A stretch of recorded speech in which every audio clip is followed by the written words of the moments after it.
वह आदमी अपनी प्रेमिका को पुनर्जीवित करने वाला था जो 3700 वर्षों से पत्थर बनी हुई थी। लेकिन फिर उसने सोचा कि उसका सबसे अच्छा दोस्त उसके ठीक बगल में खड़ा था और उसकी प्रेमिका के पास कपड़े नहीं थे। ये सोचकर वह गुस्से में आ गया। उसने अपने सबसे अच्छे दोस्त की आंखें निकालने तक की हद कर दी। उसके बाद उसने तय किया कि वह अपनी गर्लफ्रेंड को पहले कैंप में ले जाएगा। वह उसे पुनर्जीवित करने से पहले उसे कपड़े पहनाना चाहता था। सेनको इस कार्रवाई को समझ नहीं सका।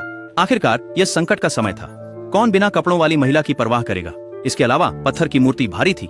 इसे इधर उधर ले जाना कीमती समय बर्बाद करता था। लेकिन आदमी फिर भी अपनी प्रेमिका को ले जाने पर अड़ा रहा। उसी समय सेनको ने अचानक शेर की दहाड़ सुनी। लेकिन इंसान शेरों से कैसे तेज दौड़ सकते थे। तो उस आदमी ने सेनको से कहा कि वह अपनी गर्लफ्रेंड को लेकर पहले जाए, वह पीछे रहकर शेरों से लड़ेगा।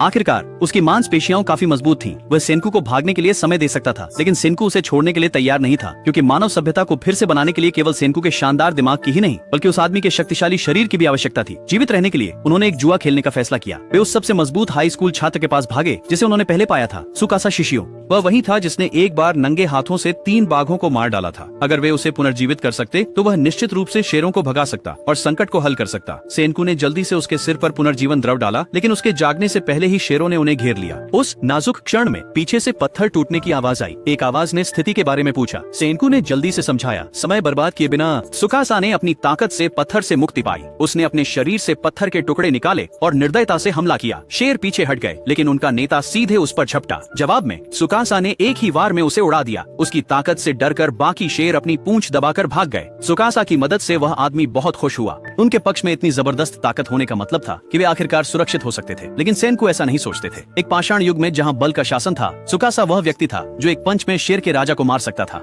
अगर वह दुश्मन निकला तो उन दोनों के पास उसके खिलाफ कोई मौका नहीं होगा।